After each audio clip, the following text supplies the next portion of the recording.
Magandang umaga po. Pag-usapan mo natin yung si Marcolita, sinampa na ang kasong plunder laban sa kanya. Itong ating pag-usapan sa ngayon. Ano na lang kaya to? Una, ano mga posible na resulta? Pero bago ang lahat, nais ko muna ipatugtog ang ating station ID. Ito po ang ating station ID.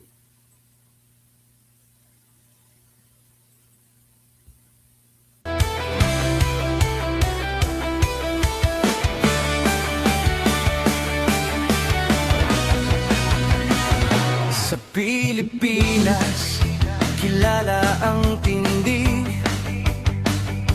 Hindi kayang bayaran ni numan ang kanyang prinsipyo. Kapag may inaapi, siya ang nariyan. Kapag may bayaran, siya ang hadlang. Hindi siya tiklop sa pananakot ng iilan. Hindi siya alila ng sino mang mayaman. Kung ang kapangyarihan nila ay inaabuso, hinahawi niya yan mano-mano. Kapag ang taong bayan ang nasasakal, siya ang unang sumusugot, tumatagal. Hindi pera ang sukatan ng halaga, kundi kung sino ang lumalaban para sa masa.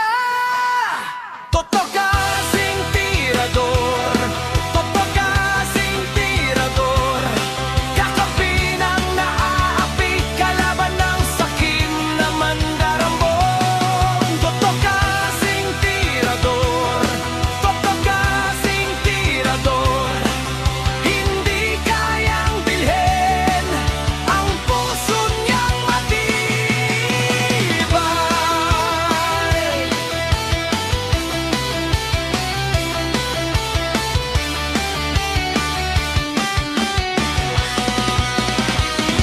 Mga magnanakaw sa pondo ng bayan, nanginginig kapag siya ang nandyan. Bawat piso, bawat sentimo, kailangang sagutin sa mata ng tao. Walang ngiti para sa mandarambong walang pwesto, para sa sumisimsim kapag ang hustisya ang pinag-uusapan. Siya ang bantay sa gitna ng laban. Kung may nilulunod ang kasinungalingan, siya ang boses na hindi tatahimik. Sa bawat galaw ng mapagsamantala, may salubong na paninindigan niya. Kasing tirador, totoo kasing tirador, kakampi ng naaapi, kalaban ng sakim na buwaya. Totoo kasing tirador, totoo kasing tirador, hindi kayang bilhin ang puso niyang matibay. Hindi lahat ng malakas ay tama, hindi lahat ng tahimik ay duwag. Kapag ang bayan ang pinagkakaitan, siya ang unang humaharap. Totoo kasing tirador, totoo kasing tirador, kakampi ng naaapi, kalaban ng sakit na buwaya. Totoo kasing tirador, totoo kasing tirador, sa taong bayan nagkatayo, hanggang dulo ang paninindigan.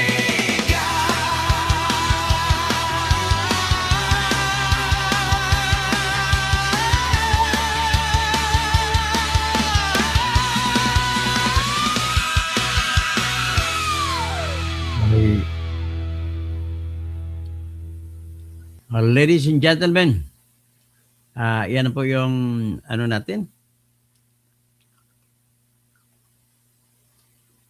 Musika natin, ipasok ko naman po yung tinatawag na awit para kay Sarah.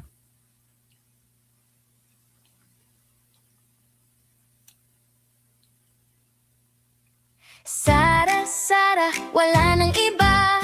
Sara, Sara lang pag-asa. Sara, Sara, siya lang makapakulong. Mga kontraktor, Short na. ubusin niya. Si Bibi, Jabala, Sandro, Jabalia, ikulong parang niya. gandang umaga. Si Tamba, Zaldi, ikulong niya. Tapang at malasakit ibalik, para bayan ay manahimik. Durugin ang sindikato sa korte, sa DPUA, sa DS Void, sa PhilHealth. Okay, magandang umaga sa inyo lahat na magtatanghali na rin. At ang ating pong pag-usapan ay walang iba kundi si Mark Coleta. Sinampa na po kaninang umaga. Ang kanina lang pala, hindi kaninang umaga, yung kaso ng ombudsman laban kay Mark Coleta na plunder. Kasama niya si sinampa ng kaso ay yung nagbigay ng pera na si Mike Defensor, si Joseph Espiritu, at saka si Aristotle Viray. Una, titingnan na basahin natin kung ano ang balita kung paano pagsampa. Basahin po natin yung Rappler. Kasi sa Rappler lang po ang nakita ko nagbalita. Yung ibang mainstream media ay hindi nagbigay ng balita. So ito po si Marcoleta. Si Heiji Rimbulat, tuloy-tuloy na pala ang protesta. Ngayon dyan, kawawang Pilipinas, na puno na tayo ng mga walang hiya sa gobyerno. Graceline, magandang umaga.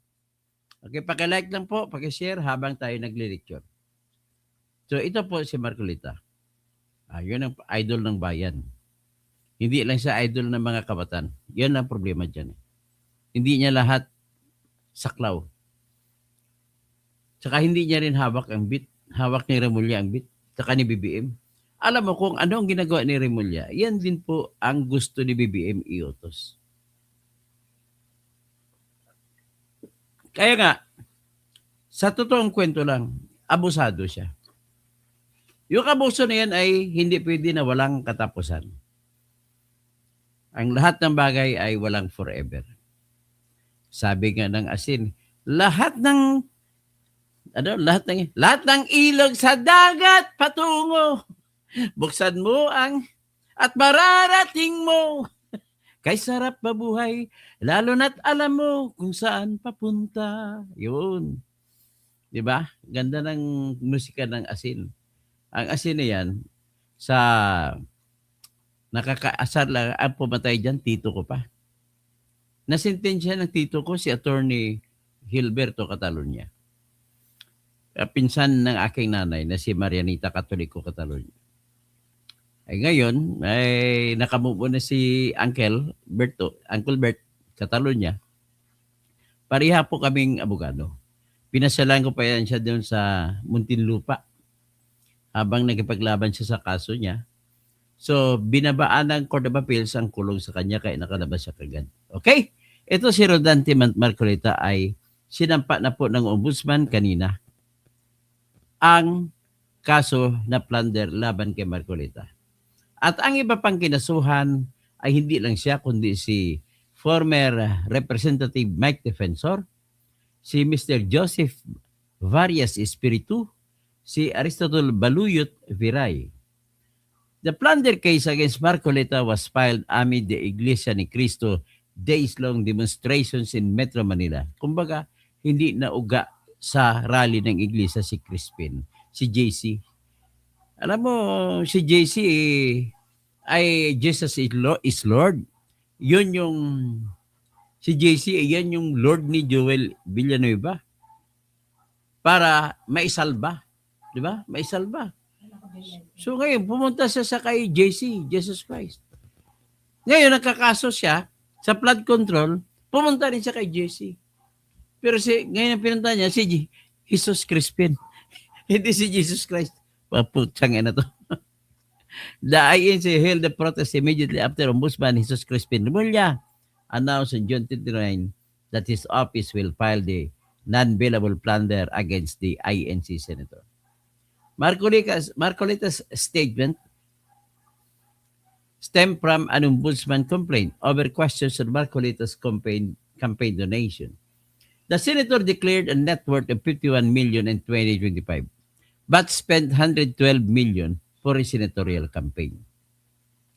The senator who placed sixth during the 2025 senatorial elections declared no poll contribution. So, ibig sabihin, sa kanyang susi ay na sinubitin niya, hindi siya nagsabi kung sino nag-donate sa kanya ng pera.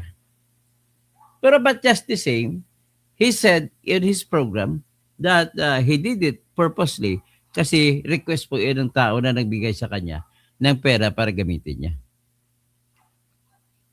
So, the COMELEC acquitted Marcolita. Wala siyang kasalanan. So, ibig sabihin, ang tanong na kasunod, pinasukan ng ombudsman kasi gusto ng ombudsman matanggal si Marcolita sa Senado. At kung matanggal siya, bababa na ngayon ang bilang nakakailanganin. According to them, isip nila, pero hindi masusunod yan. Bababa na ngayon ang bilang ng dami ng senador na boboto para maging convict si Sara. So in other words, konektado kay Sara din ito. So, kinonfirma din ni Marcolita kasi honest na tao itong iglesia ni na senator na ito eh. Honest siya. Tinanggap niya 75 million.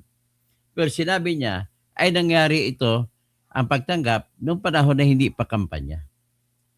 At dinipensahan ni Marcolita na ang kanyang ginawa ay sa hindi pagsama sa amount na yun sa kanyang statement of contributions and expenditures kasi daw ay hiningi yan, hindi pa siya kandidato nung natanggap niya ang pera. At noong the time na yun ay congressman siya sa House of Representatives. Sa ombudsman naman, sinabi nila ito ay plunder dahil pinaparusahan daw ang opisyal ng bayan na tumanggap ng pera. Well, kung ako dyan tanongin mo, not all pagbibigay ng pera ay pinaparusahan. At pangalawa, klaro niyo saan ba binigay kay Marcolita o binigay sa kampanya niya? Kung binigay sa kampanya niya, hindi mo pwede sabihin na binigay kay Marcolita. At kung hindi binigay kay Marcolita, hindi nakapagbigay ng gain kay Marcolita. So, the truth of the matter is, it was not a gift. It was a campaign fund for the purpose of campaigning. Yan po ang aking position. So the fact na sinampa na kanina ng Office of the Ombudsman, ano na ang kasunod na mangyari? Well, in-expect natin, ang kasunod, step-by-step process, ay yung Sandigan Bayan ay titignan na nila ngayon yung kaso ng Ombudsman kung may kaso ba talaga o wala. Alam mo, ladies and gentlemen, ito lang ang problema ko kung bakit yan nag-demonstrate yung mga iglesia ni Cristo at tinulungan pa ng ibang hindi iglesia ni Cristo. May mga Muslim na sumama, may mga Katoliko, at may mga tinatawag na mga Christian churches. Ang hindi lang sumama sa Christian church dyan, si Joel Villanueva. Pero nandun si Senator Alan Peter Cayetano na kung magsalita ko minsan ay parang pastor na rin. Lagi niya sinasite kasi parang evangelical ata siya o hindi ko alam kung anong sekta siya.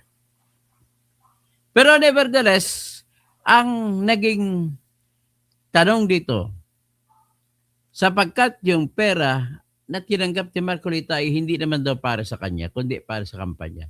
Naubos niya. Kaya kung ako naman tanungin mo, dahil wala siyang binulsa, hindi niya pwede isama sa asset niya sa pagsusumiti ng Statement of Asset, Liabilities, and Net Worth.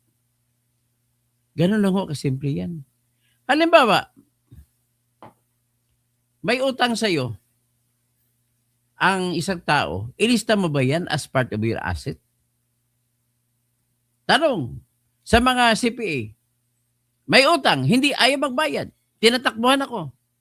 Ililista ko ba yan sa aking SALN na asset? Yan yung mga komplikado sa SALN. Kasi sa SALN, kung ako tanungin mo, ang nilalagay labang dyan ay yung mga pera na at mga property na hawak mo na. Hindi kasama dyan ang mga pera na inutang sa iyo. Sisingilin mo pa lang, pero wala ka pang nasingil dahil nga tinatakbuhan ka ng sisingilin mo. In other words, ano ba talaga ang pera na dapat ilista na bilang asset? Pupunta tayo ngayon. Yung binigay kay Marcoleta, hindi naman binigay sa kanya yun eh. Kundi binigay yan para sa kampanya niya. At kung ganon, kung hindi mo maililista ang utang, halimbawa, utang ni Bet Zapata sa akin, 1 million, hindi ko mailista yan sa aking statement of asset, liabilities, and net worth kasi hindi pa niya ako nabayaran. Pero kung mabayaran niya na ako, later, halimbawa, next year, ililista ko na kung mabayaran niya ako. Pero ang problema ko, pag tinignan natin ang libro, magtataka yung nakatingin sa aking salin. Hoy, Toto, Senador Toto, saan ang galing itong 1 million? Pwede ba akong parusahan yan? Kasi hindi ko binigay noong nakaraang taon. Ngayon, ilista ko na kasi nakatanggap na ako ng bayad. Paparusahan ba ako yan? Tanong sa mga abogado na galing-galingan ko, no? Sabi, halimbawa, hindi ko nilagay yun. Ngayon ko lang nilagay kasi ngayon lang nakabayad. In other words, kaya ba akong parusahan dahil yung 1 million na nilista ko ngayon ay hindi ko nilista noong nakarang taon? Yan ang mga tanong na dapat ang komplikasyon yan ay titignan yung maigi. Hindi lahat ng asset ay asset. Hindi lahat ng pogi ay lalaki. At hindi lahat ng lalaki ay pugi. Di ba? Ganun lang ini-emphasize ko lang na hindi lahat ng asset ay asset. Yung asset, halimbawa, may sisingilin ako sa bangko. Paano ko ngayon, sisingilin ko sa bangko na dahil nagkapital ako ron, may sisingilin ako 10 million. Hindi man lang ako binabayaran ng bangko. Ililista ko ba yan sa aking asset o hindi? Kung titingnan mo, asset mo pero zero. Wala ka natatanggap. Ibig sabihin po, hanggat hindi mo pa natanggap ang isang pera na para sa iyo, ay hindi mo matatawag na sa iyo. Ngayon, balik tayo kay Marcoleta. Tinanggap niya ang 75 million, pero ibinigay niya sa staff na nagkakampanya. Wala sa kanya. Kung hindi niya hawak, hindi niya pwede ilista yon bilang kanyang asset. At besides, para sa kampanya yun, hindi yun para sa personal. So in other words, pag binigay ni Marcoleta doon sa staff ng kampanya niya, wala rin siyang obligasyon para sabihin na ilagay lang muna 75 million, tapos kung binigay mo na sa staff mo, ay bawas mo 75 million. No, hindi ganon. In other words, I am talking here of a situation that you cannot punish Marcoleta for receiving that money for the purpose, not for gain. Hindi naman siya gain dyan. Kundi yung kampanya lang yun, panggastos. Unless you get gain from any money, that's only the time that you have that obligation to write it as part of your wealth. Next, titingnan natin titingnan natin sa punto de vista ng plunder law. Ibaba natin, ibagsak natin ang plunder law dito.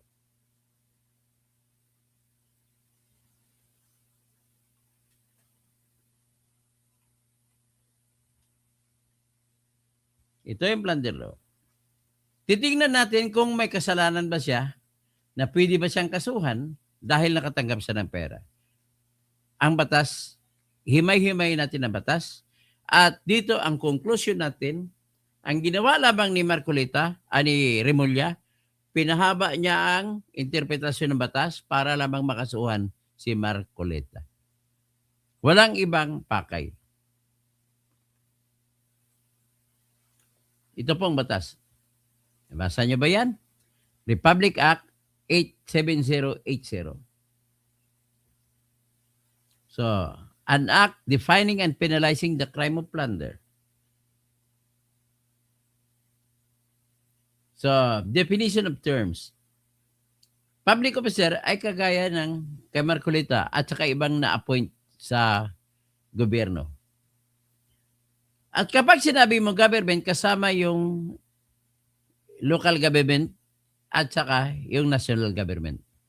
Dito naman, person includes any natural or juridical person. Ang juridical po yung mga korporasyon. Yung natural yung mga tao. Tapos letter D, ill-gotten wealth means any asset. Kahit anong asset. Property. Kahit anong property, kahit anong business. Kahit anong enterprise. Kahit anong material possession na ng tao na sakop sa Section 2 itong plunder law. Na nakuha ng tao na yun, directly or indirectly, sa pamamagitan ng dami o direkta, kapag ang perang nakuha ay, hindi ba walang binigay dito na gift, puro lang asset, property, business, enterprise, material possession.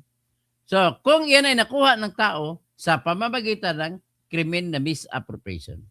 Krimen yan.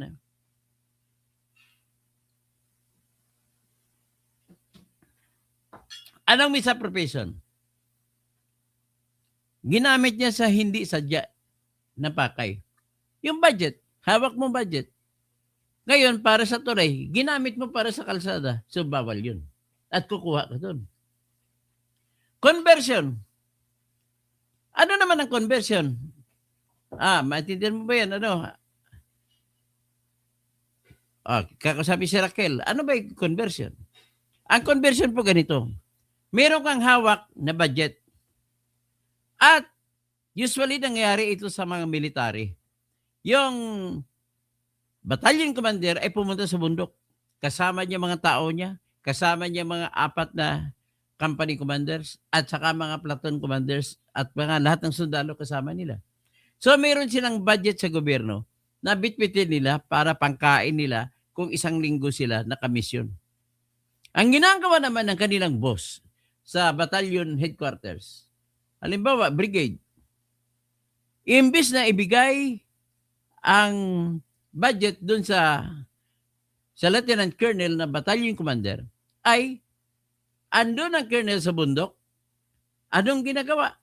Yung boss naman dito, tauhan ng boss, bipikiin ang pirma ni colonel at kukunin na kaibiganin ang mga supplier ng pagkain na dadalhin sana nila sa gera, ay kukonvert nilang sa cash. Babayaran ng papirmahan nila sa mga kontraktor ng pagkain.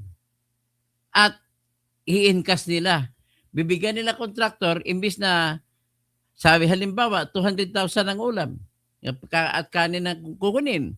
Bibigyan siya ng tinatag na kontraktor, bibigyan yung kernel ng 150. Ang 30,000 kukunin nung supplier. May 20 pa, pang for the boys. Ganun po ang conversion. So next, titingnan natin. Ano naman ang misuse? Misuse ay kagaya ng misappropriation. Hindi nagamit sa tama. Ano naman ang malversation? Pag nanakaw ng pera ng gobyerno. Kasi kung pera ng taong nanakawin, pwede siyang robbery o di kaya theft. So dahil dyan, ano ang uri ng mga kasalanan ang binibigay dito? Puro masasama, puro krimen. Pangalawa naman tayo, by receiving directly or indirectly any commission. Gift, dito na pumasok salitang gift. Share, percentage, kickbacks, or any other form of pecuniary benefit from any person or entity na kailangan ng nagbibigay ay may government contract o project. O di kaya, binigay dahil sa opisina na inuupuan, halimbawa ni Marcolita, congressman. Balik tayo.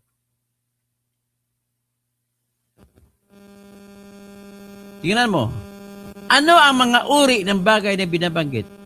Ang tawag namin dyan, jus dem generis na statutory construction. So commission, di ba masama? Nag-commission ka? Tapos share, may share ka, commission din yan. May percentage ka, porsyento, share din yan. Or commission din yan. May kickbacks ka, kumita, binigyan ka ng share mo ng party mo. Or any other form ng pagbibigay. Ang gift ba nakasama dyan? pwedeng sumama ang gift, ibig sabihin yan, pero yung gift na klase na may kapalit. Yan po yan ang ibig sabihin. Hindi po lahat ng gift ay makukulong ka. Okay, titingnan natin sa plunder law. Ito na po plunder law. Section 2, definition of plunder, penalties. Ito rin ang binabasehan nila ni Remulla.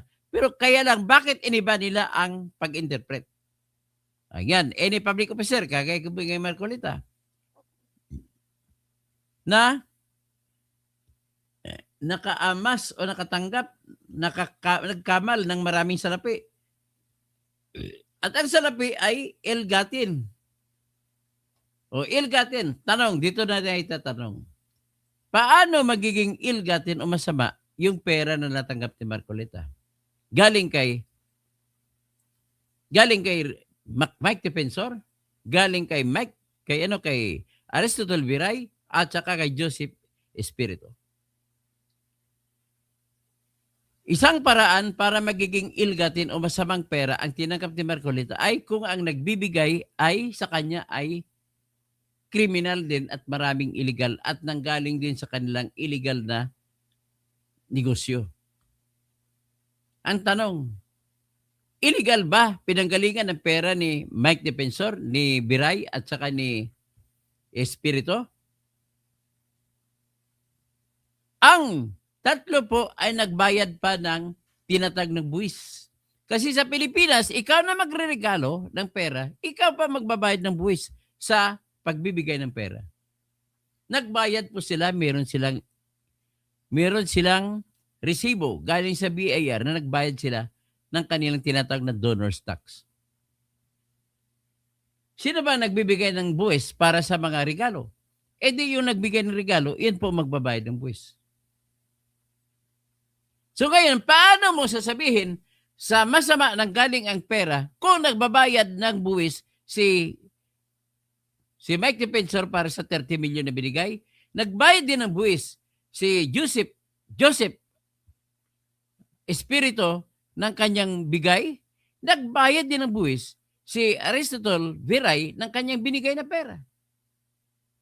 In other words, kung titingnan natin sa ganun, wala tayong makita na indikasyon na masama yung perang tinanggap ni Marcolita.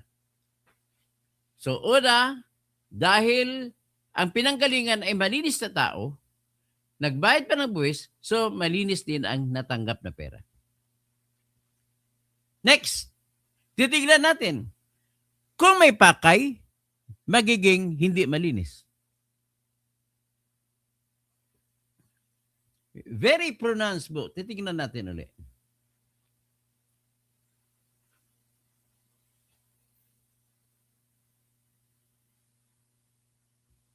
Paano? Kailan maging masama ang regalo? Ito nakalagay. Kailangan in connection with any government contract or project.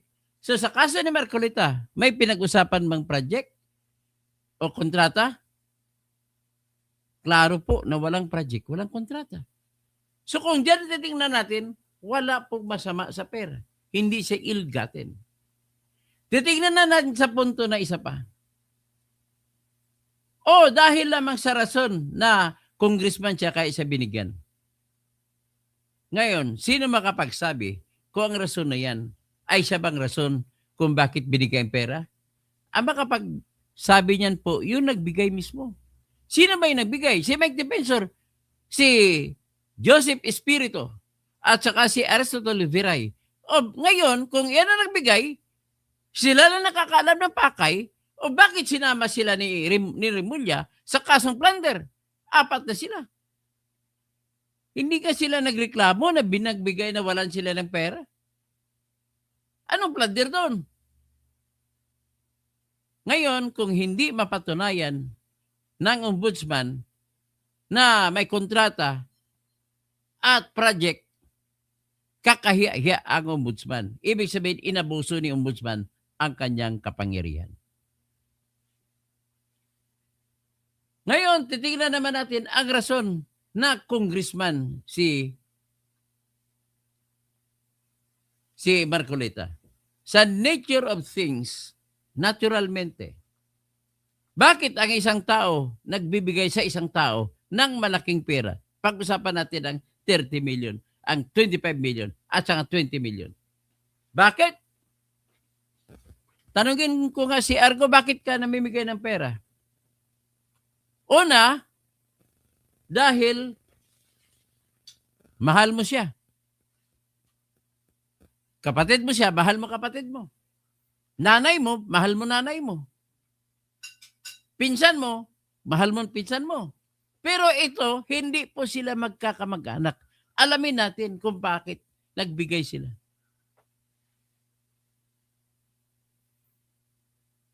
So, pwede sabihin magsasabi ngayon sino to, si Remulla, may something yan. Hindi ka sila magkamag-anak. Bakit nila binigyan? Ang problema po, kung ano man ang rason ng tatlo sa pagbibigay ng pera, maliban sa kinwento nila na gusto nila tulungan ng tao, naniniwala sila sa adhikain ng tao, at para matupad ang adhikain, ay tumulong sila para sa pangkampanya at baka sakaling manalo pa sa pagkasenador. So ngayon kung ang pwesto ni Marcolita, ano ang meron sa pwesto ni Marcolita na bakit bigyan siya ng 75 million? Siya po ay congressman sa panahon na yun. At sa panahon na yun, January 2025, na binigay ang pera, ay patapos na po ang termino ni Marcolita bilang congressman sa June 30, 2025. Kasi mag-election na sa May, ano bang election? May 12? May 13? Yung nakaraan? So, kung mag-election, hindi pa sila sigurado na mananalo si Marcolita. In other words, may makukuha ba sila ni Defensor, si Viray, si Espiritu, kay Marcolita mula sa January hanggat sa May na election? January, February, March, April, May. 5 buwan. Hindi na po member si Marcolita ng kahit anong committee. Hindi rin po siya chairman ng kahit anong committee. Tinanggalan siya. Hindi rin po siya deputy chairman ng kahit anong committee. So in other words, ano ang rason? Walang rason. Kung walang rason, walang ill-gotten na money. At kung hindi ill-gotten na money, hindi mo siya mapili tawaging magkaroon na ng plunder. Kasi magkaroon ng plunder kung ang isang elemento dyan ay dapat mapatunayan mo na galing sa masama ang pera. O ngayon, nung binigyan nila, hindi man alam ni ni Mike Defensor, Espiritu, at ni Viray kung mananalo siya sa pagka-senador. In other words, hindi mo pwede sabihin na binigay yan sapagkat magiging senador ka. No, hindi. Hindi pa nga siguro, number 33 pa si Marcolita sa survey nung time na binigyan siya ng pera. At it ended up, nung nanalo siya, number 5. Mataas ang boto niya. So ano ngayon ang kanya? Ladies and gentlemen, nais ko kayo pong lecturean sa tinatawag na mens rea. Ano po yung mens rea? Ang mens rea po ay isang kaisipan ng isang kriminal. Halimbawa, pumatay ang kriminal, pumatay si Romelio Colio, o yan. Troll eh. Halimbawa, pumatay ka. Pero bago ka pumatay, alam mo na masama ang pagpatay ng tao. Ginawa mo pa rin. So may mens rea ka. Ano pa? Alam mo na yung pag-rape ay krimen. Ginawa mo pa rin. Ha? Romelio Colio? Yan po ang mens rea. In other words, alam mo na krimen o di kaya masama, ginawa mo pa rin, kaya ibig sabihin may malis ka. That is an element of mens rea. So, minsan, kailan kailan naging importante ang mens rea doctrine? Halimbawa, nakapatay ka, pero nagmamaniho ka. Nasagasaan mo, hindi mo sinasadya. Nang ibig sabihin po niyan, wala kang mens rea, nakapatay ka, wala kang sadya na patayin ang tao. Dalawa yan. So ngayon, pag-usapan natin, direkta na tayo sa pera na tinanggap ni Marcoleta. Nung tinanggap ni Marcoleta, ano ba ang pwedeng krimen na maisip niya na maaring gagawin niya sa pagtanggap ng pera? Wala! Kasi perpekto naman, hindi naman bawal ang pagbibigay ng pera. So, kung hindi bawal, tatanggapin ko yan. Lahat ng tao may karapatan mamigay ng pera. Basta marami ka lang. Basta meron ka. Ngayon, lahat naman tao na binibigyan ng pera ay may karapatan din na tanggapin o hindi tanggapin. So ngayon, ang tinanggap ni Marcoleta, ano ba ang krimen na nasa isip niya, pwede niya makikita na pag makagawa siya ng krimen kung tatanggapin niya? May motibo ba? Maaring krimen lamang yun kung tinanggap niya na alam ni Marcoleta na may proyekto at matutulungan niya ang nagbigay sa kanya. Kaya that's the time na magiging indirect bribery. Ano pa? Kung alam ni Marcoleta na ang pagbigay ng pera ay money laundering para ipalabasin na binigay sa kanya, ay that's the time na may mens rea. Wala nga ebidensya na galing sa masama yung pera. Kung alam din ni Marcoleta na bawal sa eleksyon, anyat tinanggap niya, pwede ngayon mag-ilgatin. Kailang hindi naman bawal. In fact, nagdesisyon pag kumilik na wala siyang kasalanan. Nangyari kasi ang pagbibigay noong January 8, 9, and 11, 2025. At wala pang campaign period. In other words, sa batas ng Omnibus Election Code, wala siyang kasalanan. Hindi siya pwedeng ikulong. So kung wala siyang krimen, hindi mo pwede sabihin na ilgatin ang pagkuha niya ng pera. Ano pang pwede? Pag-usapan naman natin ang Sal-en law. Nung time na kinuha niya, ay ang pera, tinanggap niya Raquel ang pera, ay wala pang pagbibigay ng salin. Hindi ka pa obligado magbigay ng salin. Bakit? Kailan ba dapat magbigay ng salin? Magbigay po ng salin kada taon, every April 30, every year. At kung makapasok ka sa bagong opisina, 30 days mula nang pumasok ka sa opisina, ay magsampa ka pa rin. Kaya nga po, ang kagaya sa kay Sara Duterte, nagsumiti siya noong April 30, 2022 ng kanyang salin bilang mayor ng Davao City. Nang nanalo siya pagka-vice presidente, umupo siya mula January 1 at July 1. So July 30, dapat nagsampa naman siya ng panibagong salin 2022 rin. Pero this time, pagka-vice presidente. Pag-usapan natin si Marcoleta.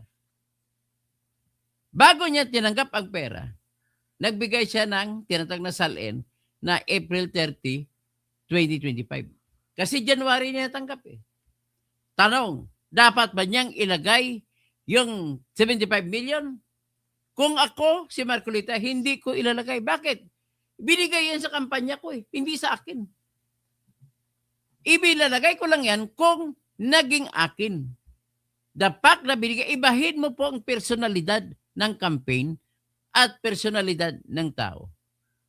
So kung the fact na binigay sa campaign, hindi napunta sa kanyang bulsa na para magiging pag-ari niya. Ibig sabihin, it did not pass. Ownership did not pass to Marcoleta. The fund was explicitly given to be used to the campaign. Therefore, it was given to the campaign, not to Marcoleta. Due to that, you cannot say that Marcoleta committed the crime of not listing his profit in Sal-en. Besides, kailan ba niya natanggap? January. 2025. Kailan yun nagawa ang krimen kung krimen man? Noong April.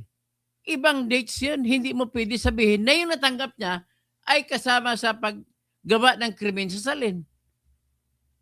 Understood? Rimulya? Ikaw ba, Raquel, naintindihan mo?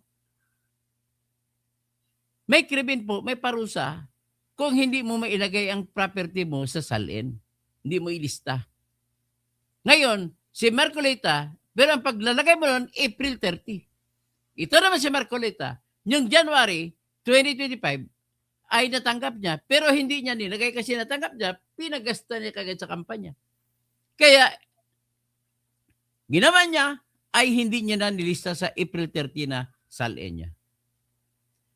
Ngayon, ano bang plunder na kinaso sa kanya ni Boying Rimulya? Ang plunder po na kinaso niya sa kanya ay patungkol po sa pagtanggap ng pera. Hindi po patungkol sa hindi paglista sa salin. Gets nyo na? Ayan, bahala na kayo dyan. In other words, I am discussing this para po kayo makakaintindi kung ano ang issue na naglaban-laban dito. Ibig sabihin po, hindi po natin pwede sabihin na nagkasala si Marcolita ng plunder sapagkat unang-una hindi yan ilgatin dahil galing sa pribadong tao. Pangalawa, walang katibayan para sabihin mo na naging masama ang pera o galing sa masama. Ulitin natin, basahin natin ulit ang plunder law para maintindihan ninyo lahat.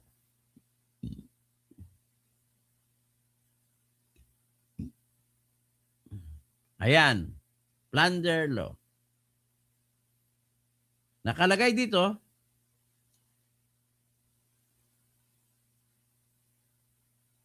yan, any public officer, kagaya ni Marcolita, na nagkamal ng salapi, amas, kakumilits, at ang salapi ay dapat ilgatin. Ibig sabihin po, pag hindi ilgatin, walang plunder. Ganun lang po, yan kasimple ang argumento. So with that, tapos na po ako sa discussion, magtatawag na lang ako ng mga comment.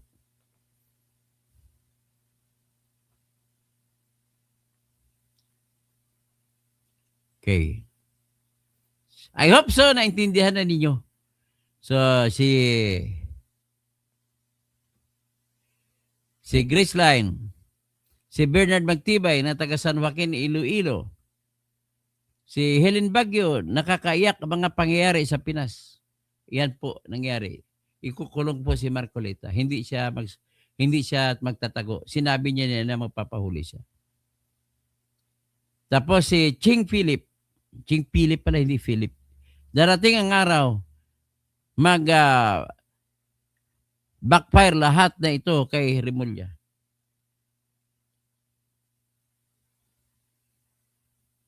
Tapos si Eladio Socorro Jr., thumbs up. Si Beth Zapata, good morning po, attorney.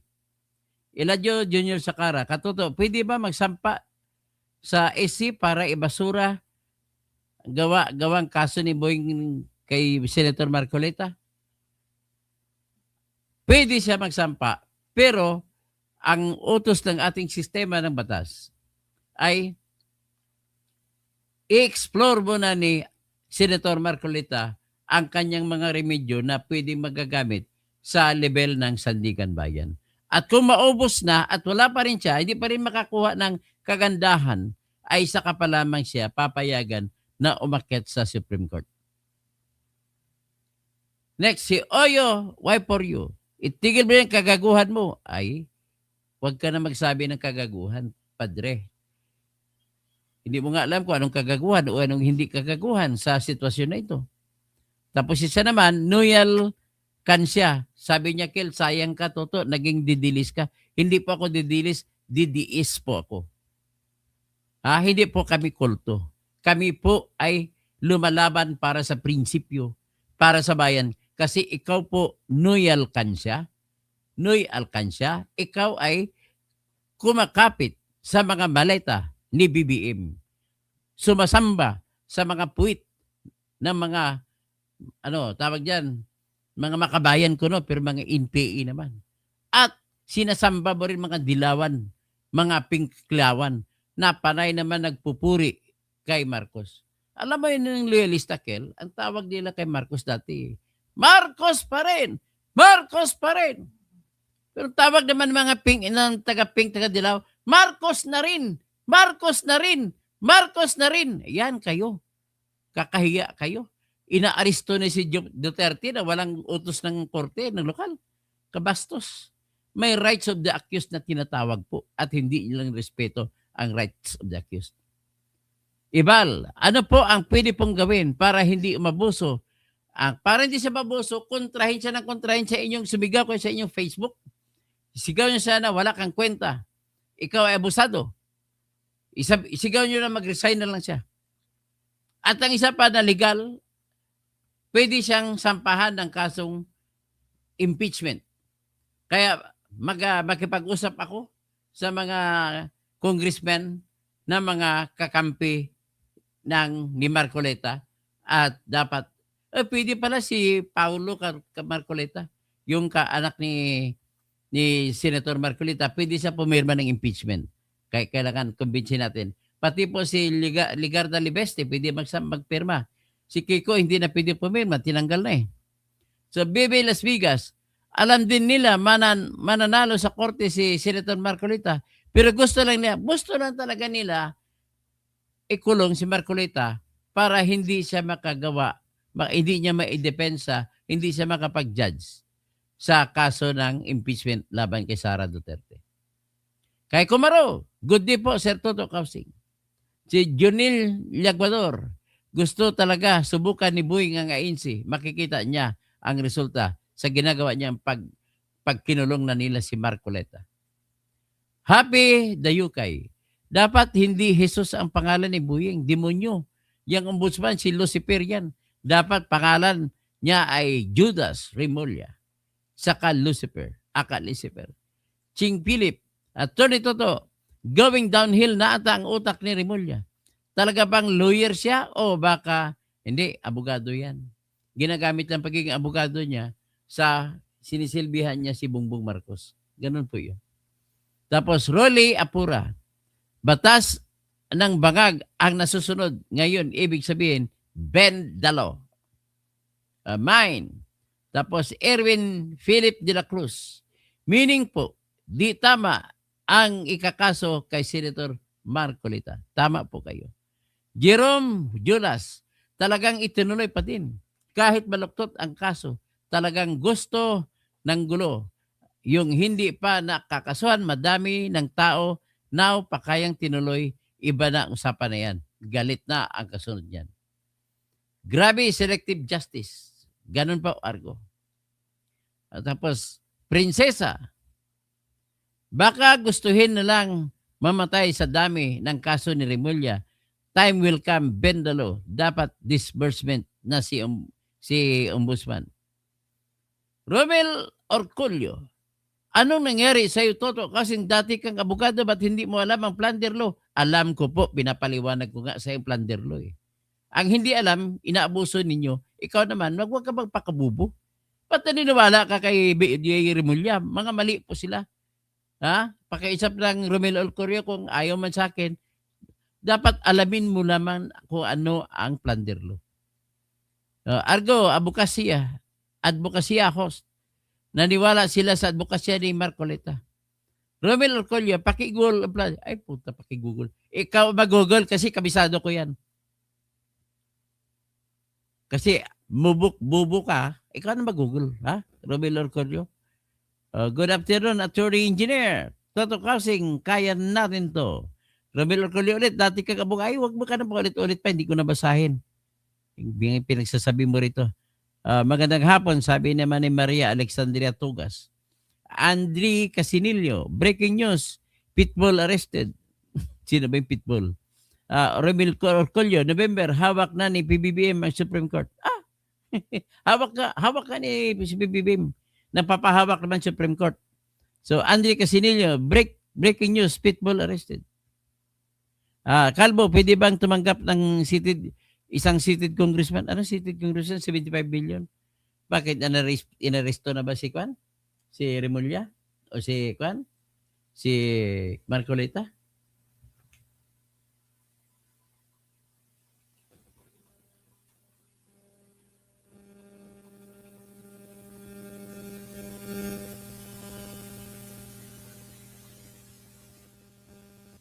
Wala po, hindi pa siya naaresto, wala pang ang order, wala pang utos ang Sandigan Bayan kung papasahan siya ng warrant of arrest.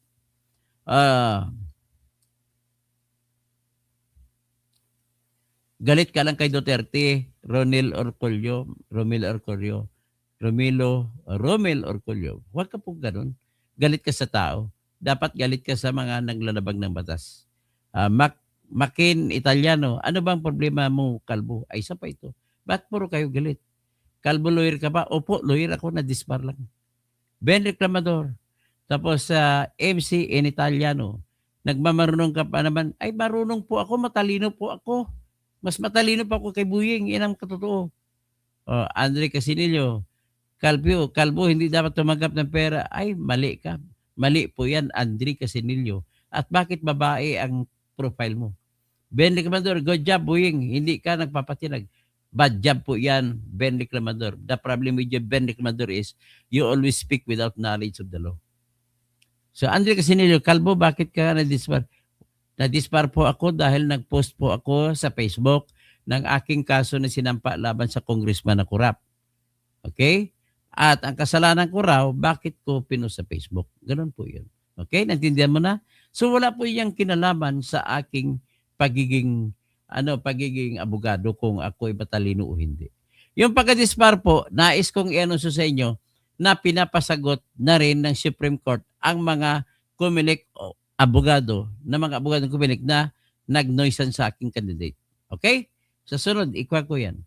So Esteban Wakdangan comes now test for the battle. Ito na, the battle of the evil and good. So Dr. Chrissy Brook, hi Toto, watching from Hong Kong. How many years would it take him to be jailed? Hindi, kung ako naman ay ipadesisyonan ko na yan kung ako ang abogado ni Marcoleta at kung ako masunod, isubmit ko na yung for decision of the court. Wala nang hearing. Bahala ng court mag-decision at tatanggapin ko lahat akusasyon nyo na iyan ay tinanggap ko. Bahala ng court mag-appreciate kung guilty ba ako hindi. Ganun na po.